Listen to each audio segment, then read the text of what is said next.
Voy a leer el perfil de nuestro invitado de hoy. Él es licenciado en Ciencias de la Educación con especialidad en Biología y Química, magíster en Educación. También adelanta un doctorado, creo que ya lo terminó, doctor, ahora nos confirma, el doctorado en Complejidad y Construcción Transdisciplinar del Conocimiento. Y actualmente nuestro invitado se desempeña como líder, como jefe de la coordinación de currículo de la Universidad de La Salle. Doctor Libardo, muchas gracias por aceptar esta invitación. Bienvenido al Centro de Excelencia Docente. A Uniminuto tiene su público, por favor, puede comenzar, muy amable. Muchísimas gracias, Marisol. Muy buenos días para todos. Dos precisiones. Estoy en curso de mi proceso doctoral y en este momento estoy al frente de la maestría en docencia de la Universidad de La Salle en la Facultad de Ciencias de la Educación. Estuve hasta hace 2 años efectivamente en la coordinación de currículo, pero ahorita estoy coordinando los ejercicios de formación en la maestría en docencia. Lo primero que quiero plantear es un agradecimiento especial por la invitación. Y les decía al principio, un poco fuera del inicio de la sesión, que quería proponerles un ejercicio, digamos, como más conversadito a propósito de las ideas que quiero plantear y algunas interpelaciones que es mi propósito poner sobre la mesa. Entonces, quisiera proponerles que inicialmente voy a hacer como un recorrido, digamos, general por algunas ideas que quisiera compartir con todas y todos y que luego habilitáramos un espacio para que pudiéramos conversar, ojalá discutir acerca de lo que les quiero plantear como interpelaciones. Entonces, si les parece esa metodología, podríamos continuar. De acuerdo, doctor, adelante. Es posible que a la medida en que vamos avanzando haya preguntas de nuestros participantes, entonces se las transmitiré o a través del chat también las podemos hacer. Listo. Entonces, sería interesante que sí, que fueran pidiendo la palabra y que pudiéramos hacer el asunto conversadito. Voy a quitar la cámara y con eso creo que mejoramos un poquito la comunicación. Tengo ahí una interferencia, es bastante probable que sea mi señal. Entonces, Bueno, voy a... doctor, gracias. Ok. Bueno, muy bien. En estos días ha habido mucho movimiento, yo considero importantes reflexiones en torno a lo que ha ocurrido con la pandemia a nivel mundial, eh, en todos los sectores de la sociedad, pero particularmente lo que ha ocurrido en el ámbito de la educación. Y en ese contexto, pues no ha sido ajena la reflexión al mundo de lo que yo llamo la educación intencionada en todos los niveles. Es para todos y todas conocida, digamos, las complejidades que ha enfrentado la educación formal, la educación oficial, incluso la educación que ofrecen algunas instituciones privadas, a propósito de las dinámicas, las lógicas que se han asumido desde el Ministerio de Educación intentando, digamos, enfrentar lo que ha venido ocurriendo. Sin embargo, también observo que pareciera que el centro de atención se ha puesto en el tema de las mediaciones. Bueno, ha habido otras discusiones con carácter político, todas las tensiones que se han producido entre las posturas oficiales desde el ministerio, las posturas de FECODE, las posturas de las organizaciones, de las instituciones privadas, las posturas de los padres de familia. Hay una situación profundamente compleja que la primera afirmación que quiero dejar sobre la mesa es: quienes estamos metidos en educación no podemos pasar por alto, especialmente por todo lo que se ha puesto en evidencia de manera mucho más tosuda, porque no significa que estas problemáticas que han aflorado no hayan sido evidentes antes, sino que ahora se exacerba esa evidencia en el marco de la contingencia. En ese orden de ideas, siguiendo con esta reflexión, fíjense que la denominación que ustedes le han dado a este encuentro dice de los muros a la nube, el diseño curricular desde una mirada distinta. Entonces, esa idea de los muros a la nube también creo que vale la pena ponerla sobre la mesa y reflexionarla. Voy a comentar con ustedes más adelante una noción que he venido trabajando sobre el aula y que creo que nos sirve para interpelar esta afirmación. En ese orden de ideas, la contingencia ha planteado una multiplicidad de excepcionalidades. Pero esa multiplicidad de excepcionalidades, en realidad, lo que nos muestran son unas condiciones particulares de contexto. Alguna vez me hicieron una consulta con respecto al tema curricular y la pregunta esencialmente era si no valdría la pena que las asignaturas de los programas de pregrado y posgrado que tuvieran que ver con currículo se denominaran currículo en contexto. Y yo hice una afirmación que quiero ponerla en discusión con todos quienes participan en esta reunión, y mi afirmación fue pensar, expresarse, asumir esa posibilidad de currículo en contexto o currículo y contexto me parece una expresión redundante, porque en el marco de un proceso de educación intencionada, que es donde cobra sentido lo curricular, en el marco de la educación intencionada, el currículum siempre se desarrolla en contexto. Y eso está ligado, por ejemplo, con perspectivas curriculares como la de la australiana Shirley Grandy, que asume el currículum como una construcción cultural. No es posible asumir el currículum como una construcción cultural si no es a partir de un contexto cultural. De tal manera que esta afirmación de considerar redundante el currículo, y quiero discutirla con ustedes, me parece que es una buena entrada para las ideas que a continuación quiero compartir. Entonces, no perdamos de vista la relación estrecha, ineludible, inherente, que existe entre currículum y educación intencionada. ¿Por qué hablo de educación intencionada? Porque la educación, en tanto fenómeno humano, no siempre tiene esta cualidad o esta característica.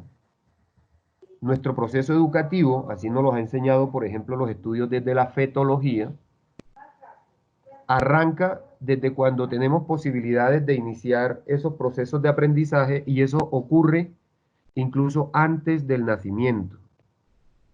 Pero, y va, bueno, como ya lo dijo nuestro premio Nobel en Colombia al filo de la oportunidad, una educación desde la cuna hasta la tumba. Claro, Gabo no tenía noticias de lo que había planteado la fetología si no hubiera dicho desde el útero hasta la tumba, diciendo que eso es un proceso que se produce durante toda la vida, pero no siempre es un proceso intencionado. Sería muy arriesgado decir que los aprendizajes que se construyen en el útero son producto de un ejercicio intencionado de la mamá o del papá, por ejemplo, cuando participan en procesos de esta, digamos, bella estrategia e interacción que se llama estimulación temprana, o mejor, estimulación adecuada. No hay allí un currículo para producir eso, de la misma manera que tampoco lo hay con los aprendizajes, por ejemplo, que se producen en la interacción al interior de un bus de Transmilenio, para ir a otro ámbito bien distinto.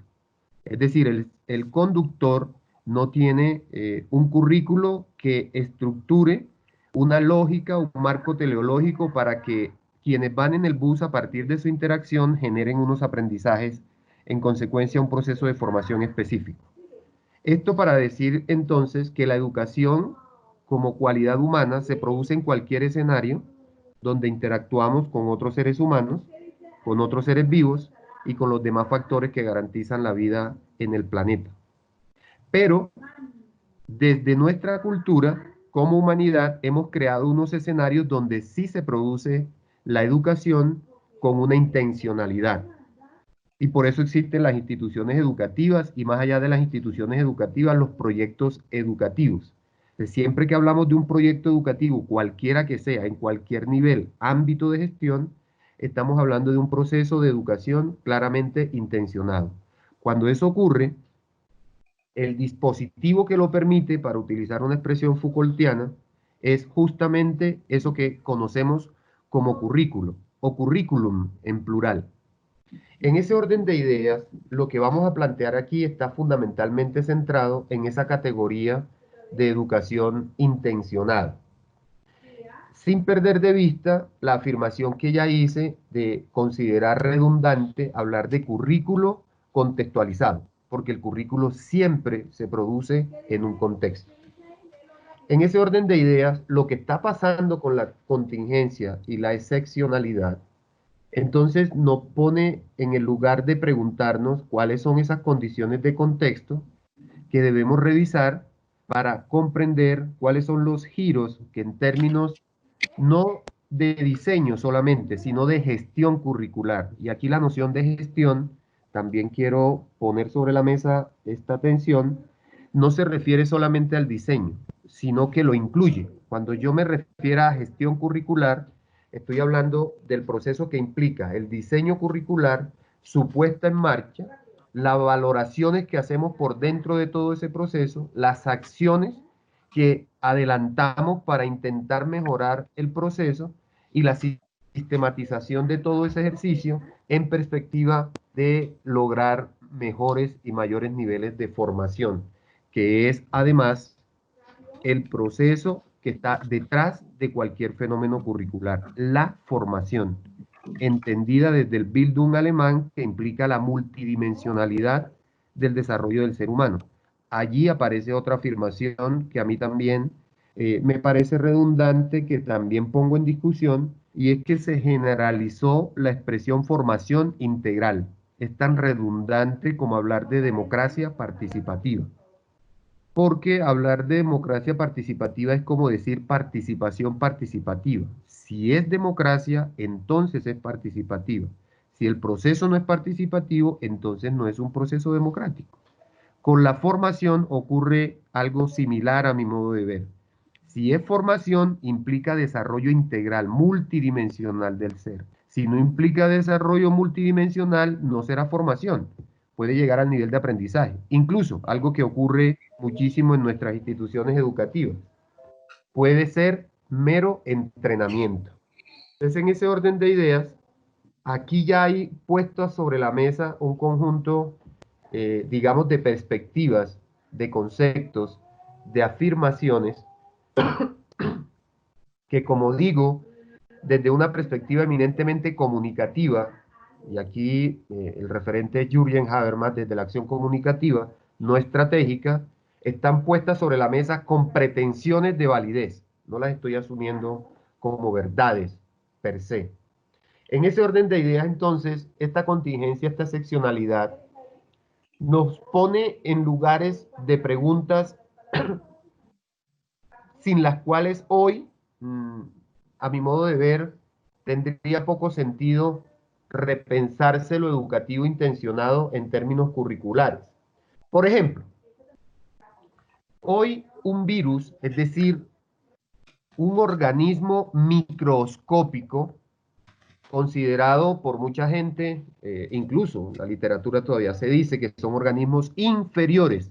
Todavía yo, que hice algunos estudios en biología, como ya se mencionó antes, como licenciado en biología y química, no logro entender muy bien esa condición de lo inferior para este tipo de organismos.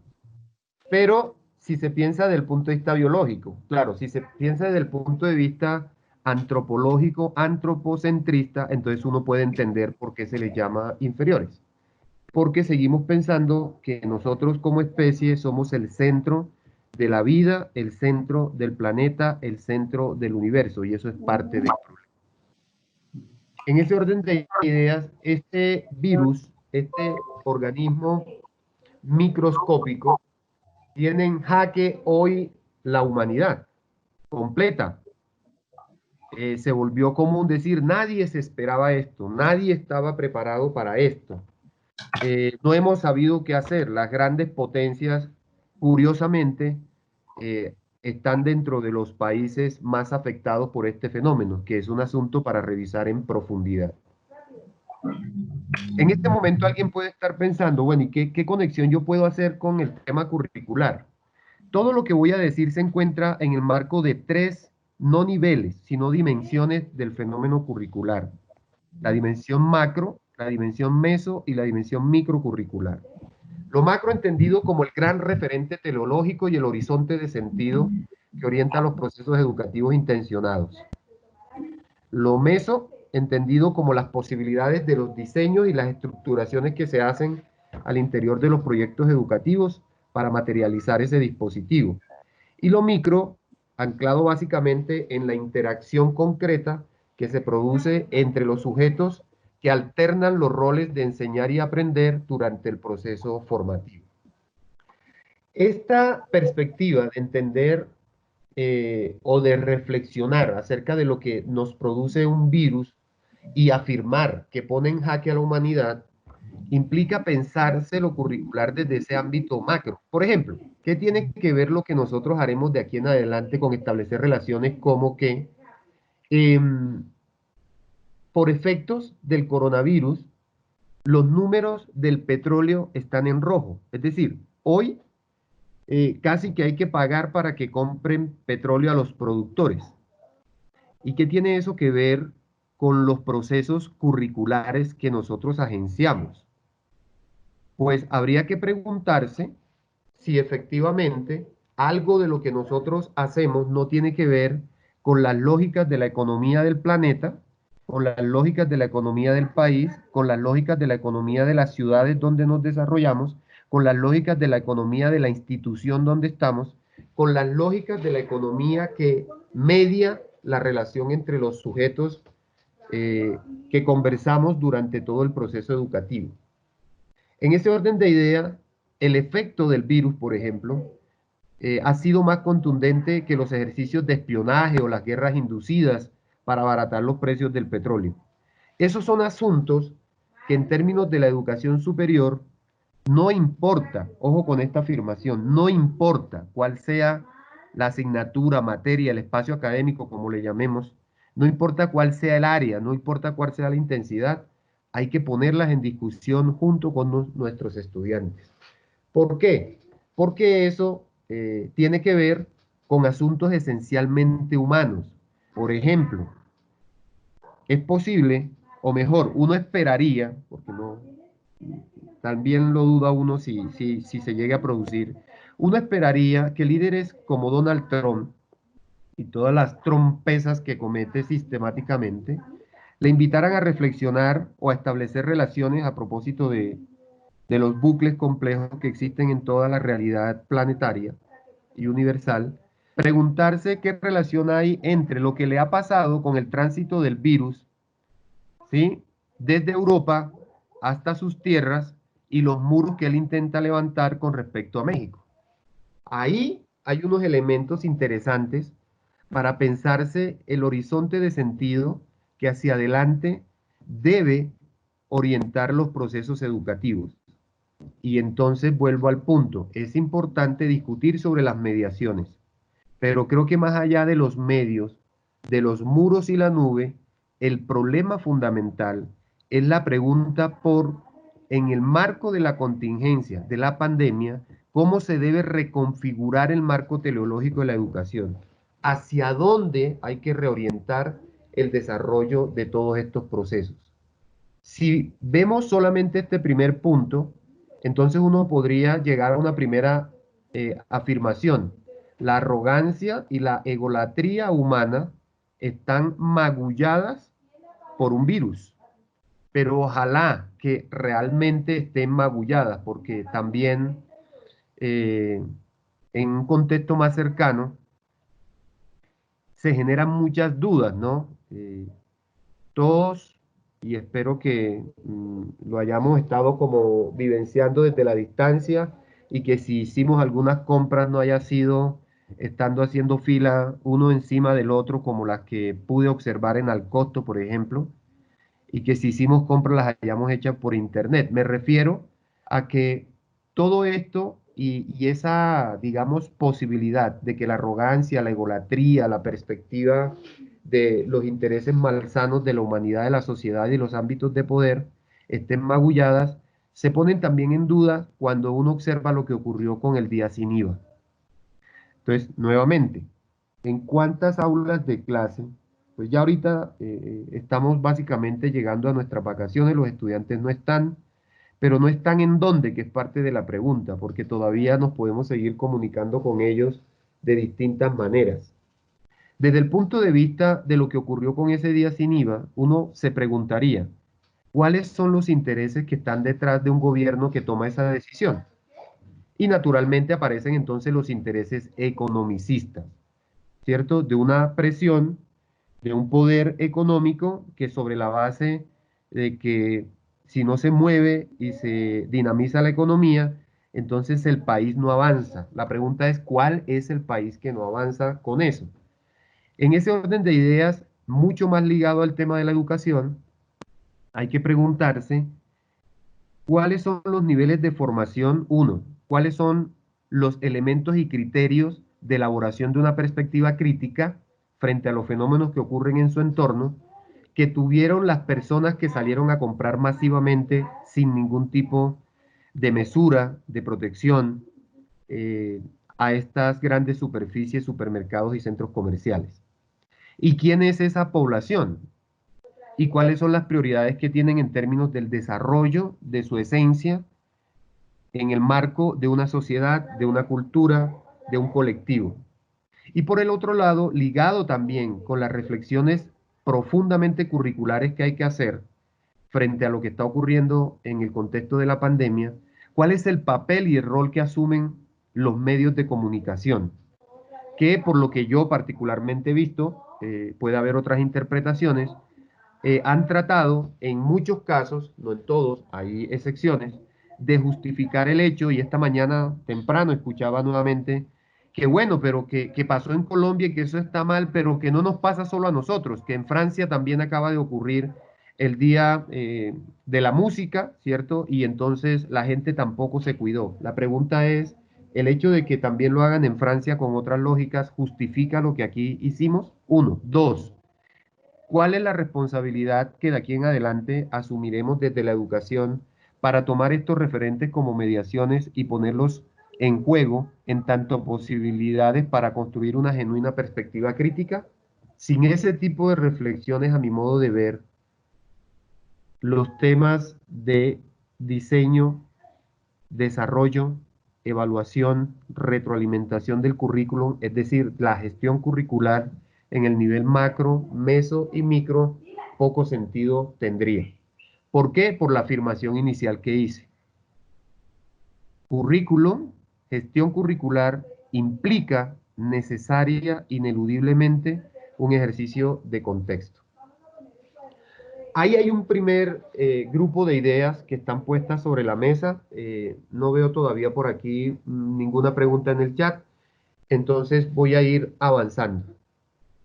Intentaré conectar el tema de los muros y la nube con la expresión que les decía que he venido trabajando desde hace algún tiempo, y es la necesidad de sacar el aula de la jaula.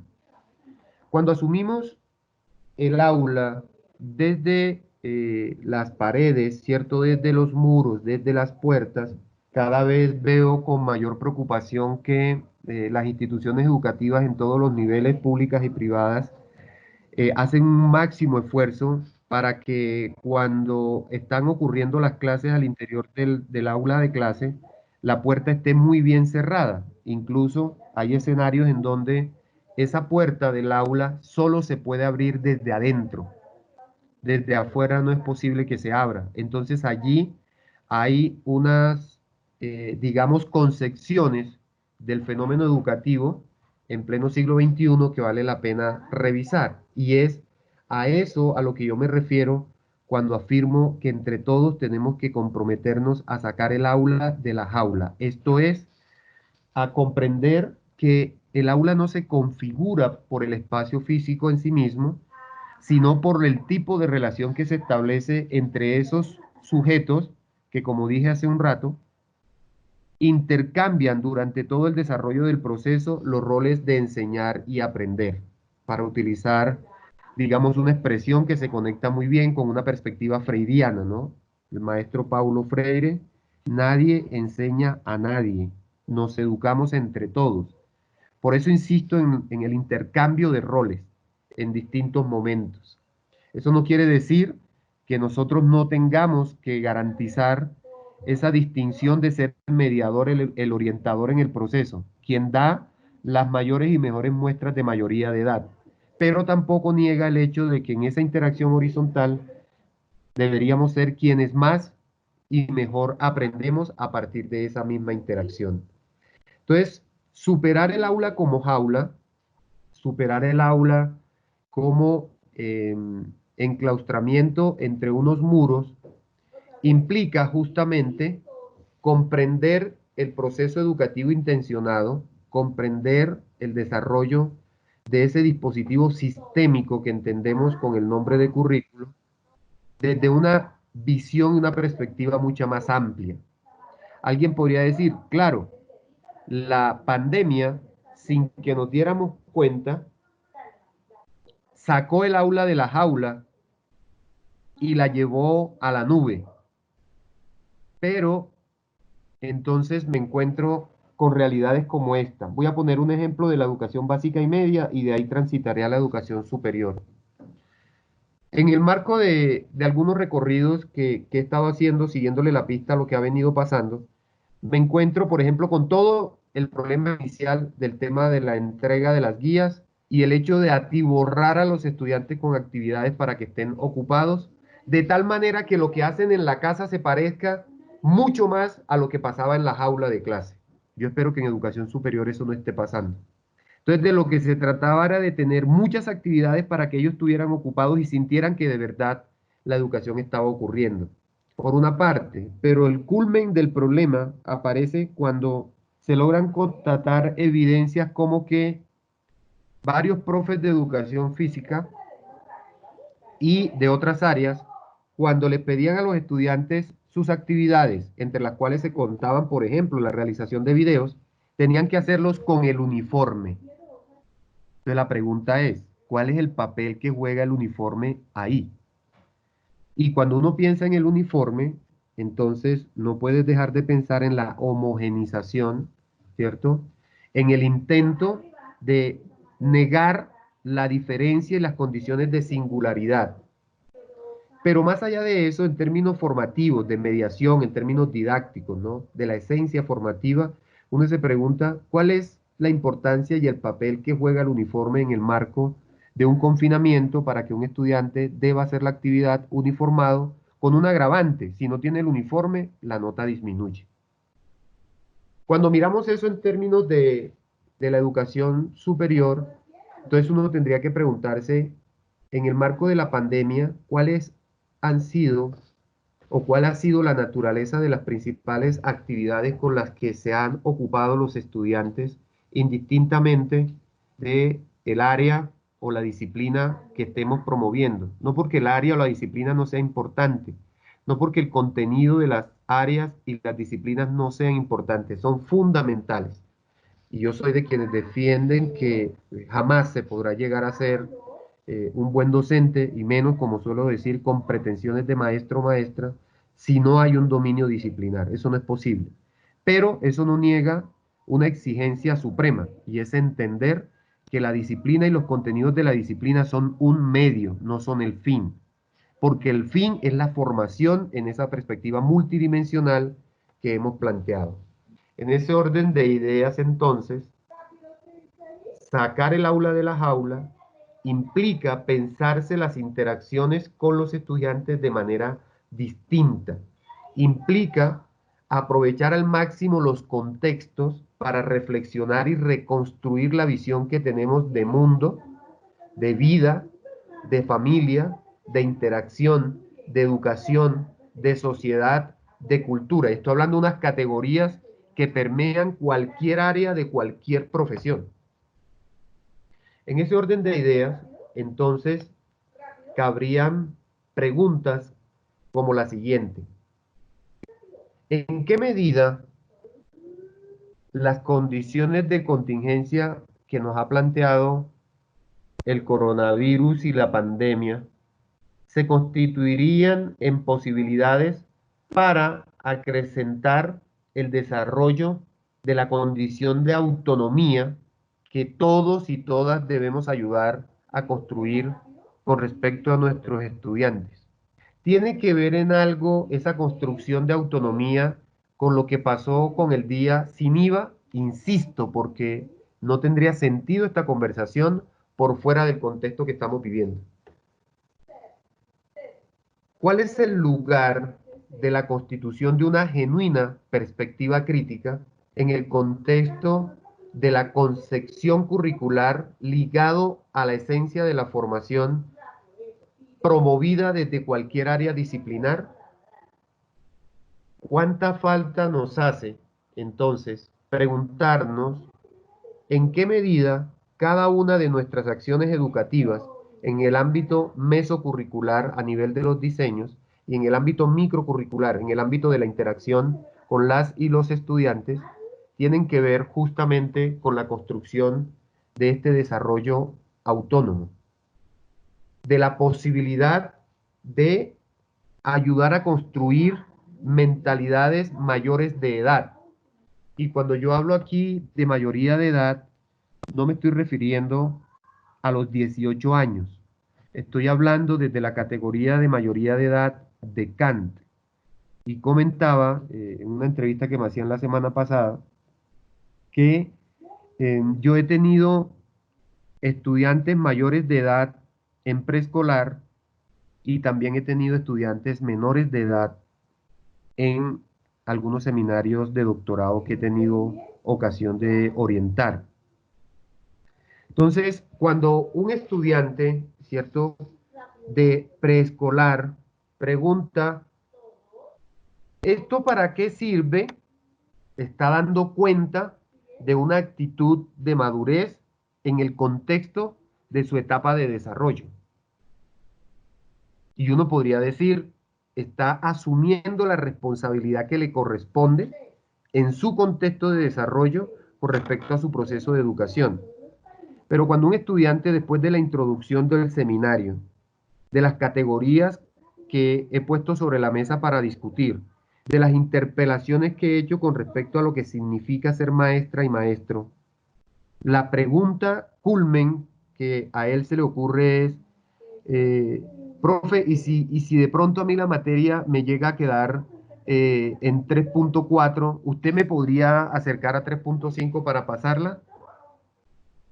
Entonces, eso primero a uno le produce un profundo dolor. Y segundo, da cuenta de una minoría de edad exagerada. Estamos hablando de un estudiante del nivel doctoral. Por aquí me dicen, Libardo, ¿cómo sacar el aula de la jaula con los lineamientos establecidos? Espere que no alcanzo aquí a mirar la pregunta completa. Con los lineamientos establecidos en las entidades de educación para llegar a los estándares y escalafones. Sí, ahí hay un problemita de fondo, ¿no? Que tanto se promocionan. Me gusta la pregunta por varias razones.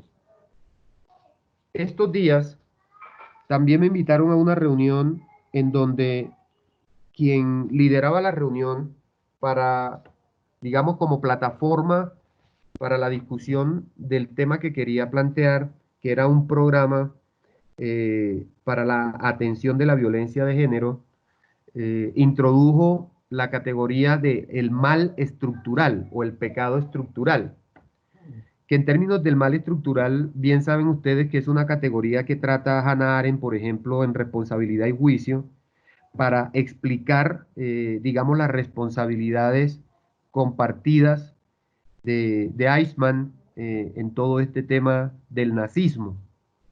Y frente a eso yo decía, efectivamente, hay unas condiciones de mal estructural que atraviesan toda la sociedad y que están por encima de los sujetos.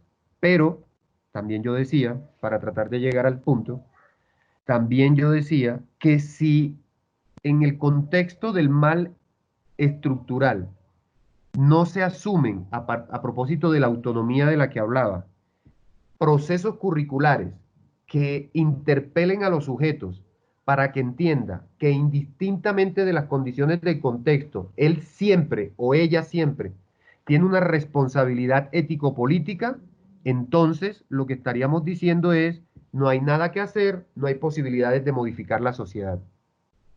Entonces, si bien es cierto, hay unas condiciones que forman parte de la estructura de la sociedad, de la institucionalidad, ¿cierto? De lo que se instituye además desde lugares profundamente hegemónicos, si en paralelo no asumimos que cada quien, como yo suelo decir, desde su metro cuadrado, tiene una responsabilidad ético-política, entonces difícilmente podremos agenciar algún cambio. ¿Qué tiene eso que ver con la pregunta de cómo sacar el aula de la jaula, con los lineamientos establecidos en las entidades de educación, ¿cierto? Para llegar a los estándares.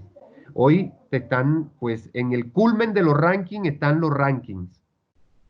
Y entonces pareciera que ese fuera el culmen de algunas instituciones en términos de su marco teleológico. ¿Cómo hacerlo? Yo creo actuando desde nuestros metros cuadrados. Me explico. Cuan- Perdón, cuando yo, en lugar de hacer una clase sobre educación y cultura, en el día o en la noche en una institución educativa, al interior de la jaula de clase, con estas puertas que se cierran por dentro y los estudiantes si salen al baño tienen que requerir la autorización de quien tiene el poder adentro, entiéndase el profe, para que le vuelva a abrir la puerta. O sea, ¿hay autonomía? No hay. Eso es lo que pasa en la primaria cuando el niño le dan la fichita para que tenga el permiso de ir al baño, la verdad no veo mucha diferencia. Si en lugar de quedarme ahí para trabajar educación y cultura, me voy a Teatrón, es posible que todos ustedes o algunos de ustedes conozcan Teatrón, es un escenario, ¿cierto? Regentado por personas que forman parte de la cultura y de los colectivos LGBTI, eh, y que tiene una multiplicidad de escenarios en los que se interactúan de múltiples maneras personas homosexuales y heterosexuales y de distintas condiciones en perspectiva de su sexualidad. Independientemente de que sigan existiendo los rankings, independientemente de que sigan existiendo los lineamientos que me atan, yo, docente, puedo tomar la decisión de salir de la jaula y ampliar el horizonte de lo que significa la cultura, para que entiendan que una persona culta no es solamente, o mejor, equívocamente, el que sabe sobre Johann Sebastian Bach, sobre Sir van Beethoven, ¿cierto? Yo siempre suelo decir, yo soy del litoral y me pregunto, ¿quién es más clásico? ¿Johann Sebastian Bach o Alejandro Durán? ¿Quién define lo de clásico? ¿Quién es más culto? ¿El que sabe de Alejo o el que sabe de Bach? ¿Cuál es el criterio para medir esa cultura? Entonces, lo que trato de decir con este ejemplo es que frente a la pregunta sobre cómo sacar el aula de la jaula en el marco de estas condiciones, yo diría, desde nuestro rol, desde nuestro metro cuadrado, las posibilidades que tenemos es del ámbito de nuestra condición de mediador, desde el ámbito de la didáctica.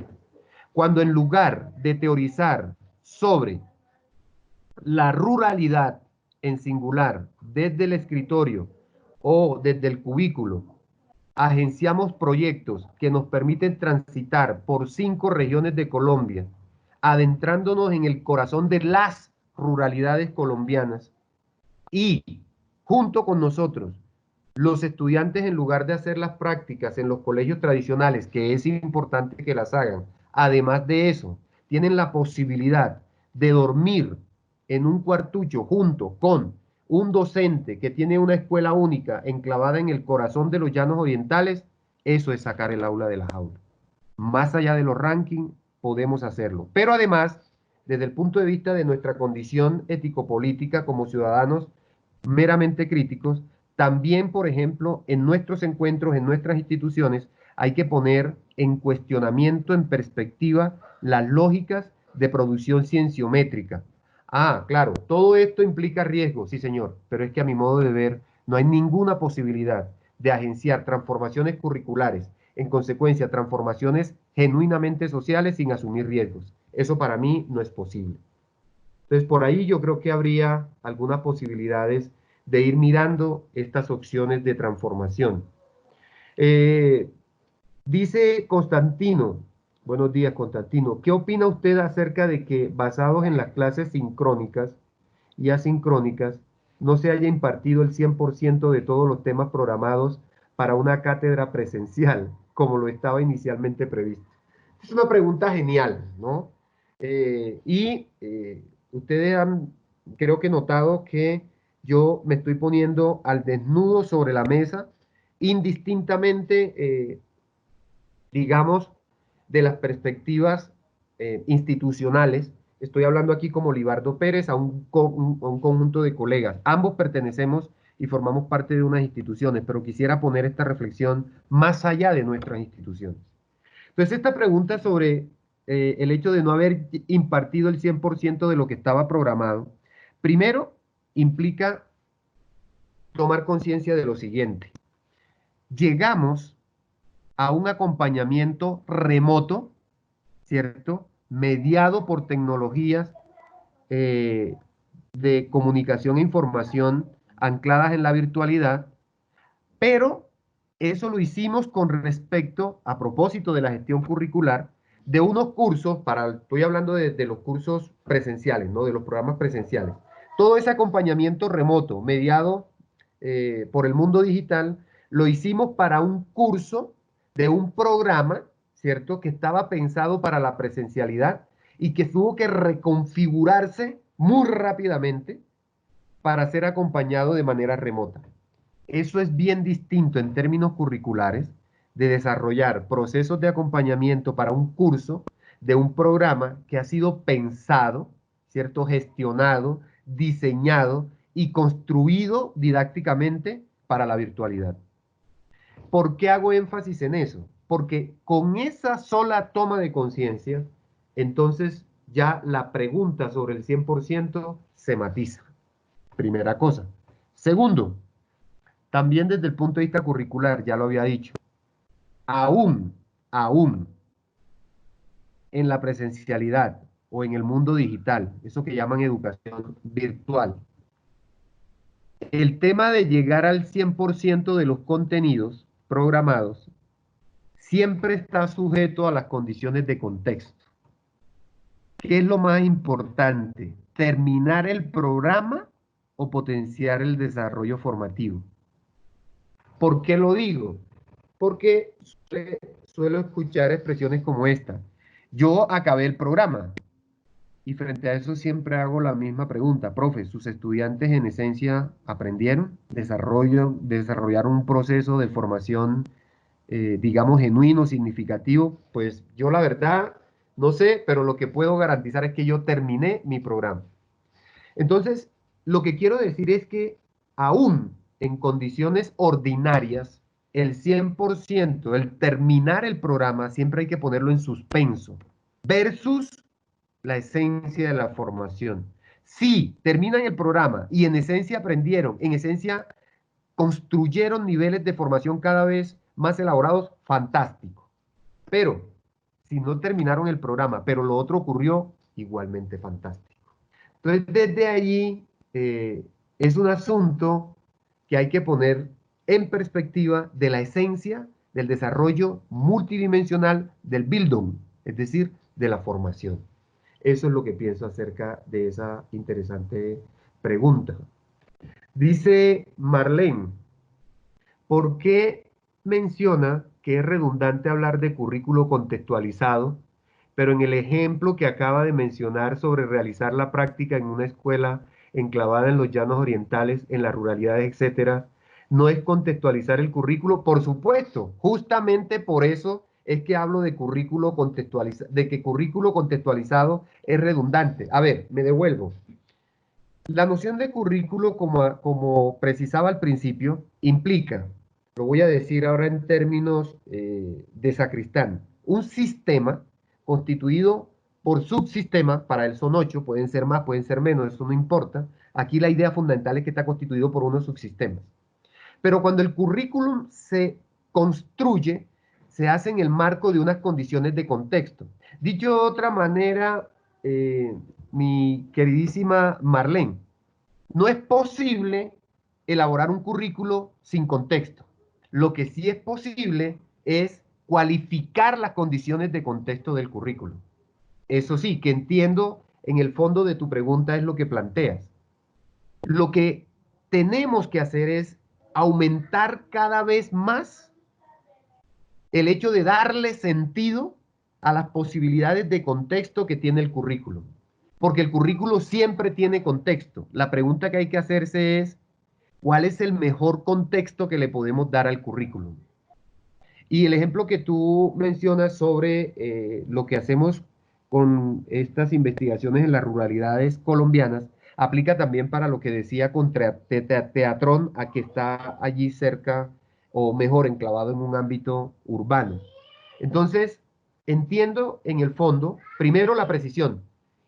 No es posible un currículo por fuera del contexto, siempre está contextualizado en tanto el currículo siempre forma parte de un proyecto educativo institucional que apela a unas personas, a unos sujetos, a unos contextos, a unas condiciones de realidad. Pero lo que yo observo con muchísimo valor que hay detrás de tu pregunta es que las condiciones de contexto las podemos cualificar cada vez más, volverlas más significativas en términos del proceso de formación. En ese mismo orden de ideas, eh, se habla de los procesos de la empatía que se logra con los grupos y la importancia que eso tiene. Eh, se puede avanzar un poco más allá del currículo propuesto por la iniciativa del grupo. Es pertinente motivar esta proactividad y dejar que la asignatura que sigue se pueda seguir el proceso. Aquí hay una cuestión, ya hace un momento mencionaba a uno de mis referentes fundamentales en el ámbito curricular, que es esta mujer australiana que infortunadamente perdimos muy, muy joven por un accidente cerebrovascular, Shirley Gandhi. Cuando habla de la noción del currículum negociado, esto que está planteando Edison justamente se refiere al currículum negociado. Y mi respuesta a su pregunta es un rotundo sí.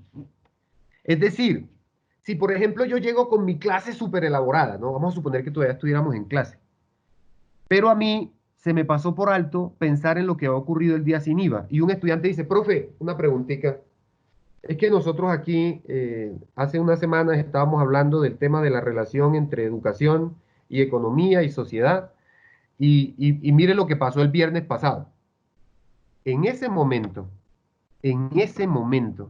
la condición de contexto, el interés del grupo, la iniciativa de un estudiante, me interpela a mí y yo diría, me obliga a reconfigurar todo lo que yo he llevado para ponerlo al servicio de una reflexión que además de ser profunda es pertinente y contribuye de una manera significativa a la estructuración de esos sujetos.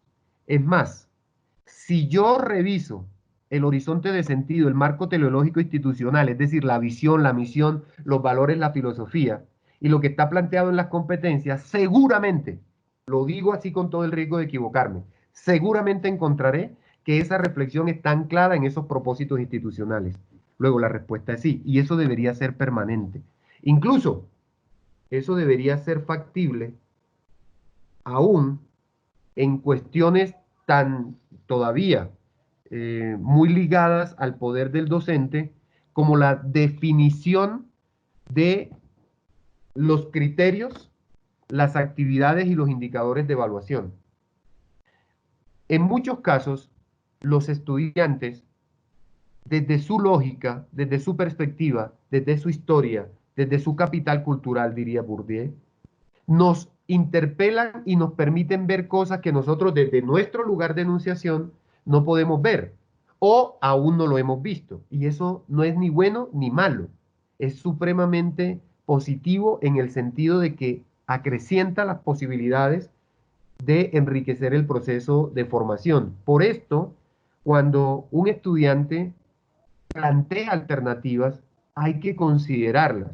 Si un grupo plantea alternativas distintas de las que yo tengo, hay que considerarlas. Yo creo, en términos formativos, didácticos, pedagógicos, que eso enriquece el desarrollo del proceso.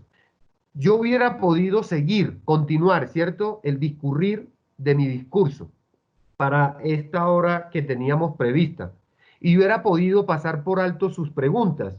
Y hubiera podido decir cosas como, esas preguntas que ustedes están haciendo son muy importantes. Me parece bien que se tomen en cuenta. Y sigo de largo, que también suele pasar, ¿no? Pero detenerse, mirar cada uno de los elementos que hay ahí, tiene que ver justamente con digamos, con esta enunciación que estoy haciendo, con esta invitación para que a partir de la pregunta que hace Edinson tomemos muy en cuenta lo que los estudiantes están planteando, que forma parte en ese momento de valorar significativamente, proactivamente las condiciones de contexto del grupo. En ese orden de ideas, ¿cierto? Estas interpelaciones implican que, como hemos venido observando, tenemos el compromiso, si hablo desde mí como primera persona, yo digo, para mí es una obligación, pero no puedo decirlo para todos porque esa obligación hay que plantearla en términos de ser obligante, es decir, de una interpelación que cada quien asume o no desde su lugar de denunciación. Entonces, para mí es una obligación, ¿sí?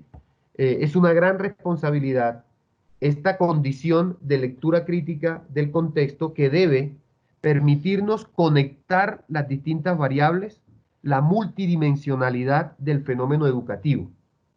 La educación es inherente a la cultura, ¿cierto? Uno podría decir, no es posible generar procesos culturales sin educación, pero al mismo tiempo el bucle complejo implica que no es posible la educación sin los elementos de la cultura. Y aquí cuando yo hablo de cultura, lo digo en perspectiva de Harris, como toda esta connotación que implica que los seres humanos eh, aprendemos colectivamente los procesos culturales y que cuando hablamos de procesos culturales estamos refiriéndonos no solamente al comportamiento, no solamente al pensamiento, sino incluso al sentimiento. Formas de pensar y de actuar, incluso de sentir, pautadas y recurrentes, es decir, pautadas en términos, son unos acuerdos de la sociedad y recurrentes en términos de que se van produciendo y manteniendo en el tiempo. Entonces allí la educación y la cultura tienen una imbricación fundamental y están ligadas por una multiplicidad de variables y de dimensiones. Todo esto para decir que entonces tenemos el compromiso de asumir la educación y la gestión curricular en el ámbito macro, meso y micro desde una perspectiva ecosistémica. Y con esta idea quisiera ir sintetizando y finalizando mi intervención. ¿Cómo así que desde una perspectiva ecosistémica, y no solo ecosistémica, sino planetaria, entender la institucionalidad educativa, el aula, desde esta perspectiva amplia que hemos planteado, como un nicho, el nicho escuela, el nicho aula, en el ecosistema planetario? Si eso es así, entonces comprenderemos que no hay un solo ámbito del fenómeno educativo, del proyecto educativo, de la gestión institucional, de la cultura, que no esté conectada con lo que yo cada día trato de promover en el marco de la relación que tengo con mis estudiantes. Es decir, cada una de esas partes está conectada, imbricada con la totalidad del fenómeno. Cada una de esas partes tiene que ver con el hecho de que aun cuando sintamos y pensemos que esas realidades son ajenas, pues de acuerdo con la evidencia empírica que hay, hasta el momento lo que se sabe es que al parecer el virus viajó desde Wuhan al resto del mundo. Lejos, estaba muy lejos. Pero hay múltiples conexiones, ¿cierto?, que llevaron a que esto ocurriera. Hay un ejemplo que ha hecho carrera, digamos, desde la ciencia de la meteorología, de la climatología, y que en principio, en la esencia del caos, Edward Lorenz planteó, y que luego, digamos, populariza un poco más Glick en la creación de ciencia a partir del caos, y es el famoso efecto mariposa, que dio hasta para una película, ¿no? En principio, desde el punto de vista matemático, se lo plantea Lorenz como una pregunta. ¿Será que el aletear de una mariposa en Brasil podría producir un tornado en Texas? Luego eso se generaliza, se vuelve más popular, que el aletear ya se plantea como una afirmación, ¿no? El aletear de una mariposa en Hong Kong puede producir una tormenta en Nueva York. Un poco para hablar de las conexiones que hay entre todo el entramado, no solo del planeta, del universo. Si eso es así, entonces hay que entender, hay que cuestionarnos que si se trata de aprovechar al máximo lo que está ocurriendo con la pandemia, no basta pensar que hay un tránsito del encuentro físico al, y fíjense la expresión que se utiliza, ¿no? Educación intramural, y es literal, dentro de los muros, y el muro es la jaula. Pero ojo, el hecho de que pase a la nube, lo que hace es que se reconfiguran los muros si no reconfiguramos la expectativa del horizonte teleológico educativo. Es decir, Teams puede constituirse en un muro, ¿cierto? Lo mismo que la jaula de clase. Yo puedo en Teams ampliar las posibilidades de participación con los estudiantes o limitarlas a que ellos escuchen exclusivamente lo que yo digo. Han pasado tan solo 3 meses, dice J. Daza, buenos días, de contingencia, por lo menos en Colombia, y conociendo la lenta velocidad de cambio en nuestro país en torno a la educación y sobre todo en lo curricular, ¿cuál puede ser una propuesta curricular con sentido de realidad capaz de hablar con fuerza y posible llevar el discurso ideal de los supuestos a la práctica real? ¿Cómo hacerlo efectivo? Ya en los documentos y en la conciencia institucional. Con respecto a los documentos, estamos hablando de los diseños, ¿cierto? Entonces yo sugeriría, ya lo hemos sugerido pues para los escenarios, para el caso de la institución donde trabajo, eh, y es que es indispensable, a propósito de esta pregunta, es indispensable que nos sentemos a reflexionar como colectivo y preguntarnos cómo podemos, qué debemos hacer para modificar nuestras lógicas de gestión educativa, de gestión curricular en el nivel macro, meso y micro, a partir de lo que está ocurriendo. Entonces, de manera concreta, frente a los documentos, hay que volver sobre el marco teleológico, es decir, sobre la misión, sobre la visión, ¿sí?, sobre la filosofía, sobre los valores, el horizonte de sentido, para ponerlo a dialogar con lo que está ocurriendo y preguntarnos si efectivamente lo que allí está descrito en ese horizonte da cuenta de lo que la pandemia en su contexto general nos interpela para ver qué modificaciones hacemos. Y en consecuencia, bajar de ahí y preguntarnos, primero, si los diseños curriculares que tenemos son consecuentes con lo que ahora el horizonte reconfigurado nos está diciendo. Y de ahí bajar al nivel microcurricular y preguntarnos, por ejemplo, si la estructura que tienen nuestros sílabos, nuestros planeadores, son efectivamente estructuras democráticas, son efectivamente estructuras que permiten la negociación con los estudiantes, son efectivamente estructuras que van mucho más allá del contenido per se y centran la atención en la formación. Son estructuras que tienen como mediación y como aula los contextos vitales de la gente o simplemente son contextos asociados a los imaginarios del diseño. Por ahí, por esa vía, yo creo que hay mecanismos en relación con la pregunta que está centrada en el cómo para hacerlo.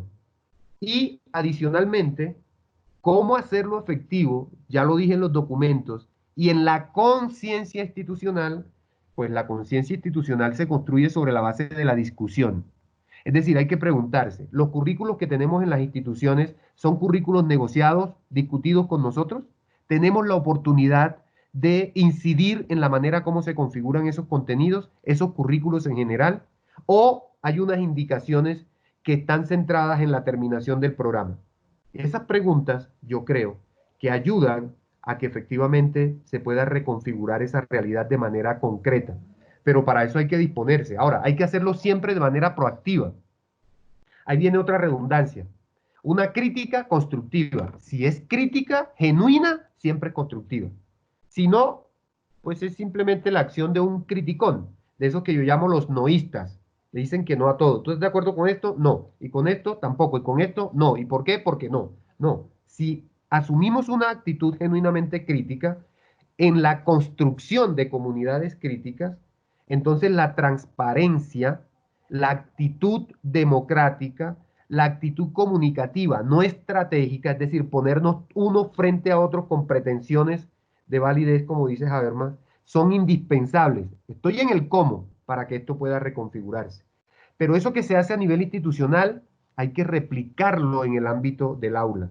Una cosita que se me viene a la mente y que no puedo en este contexto dejar de decir a propósito de lo democrático. Tanto en educación media como en educación superior, el concepto de gobierno escolar estaba asociado al hecho de que se construyeran procesos democráticos al interior de la institución educativa. Es decir, que la institución educativa se convirtiera en laboratorios de democracia.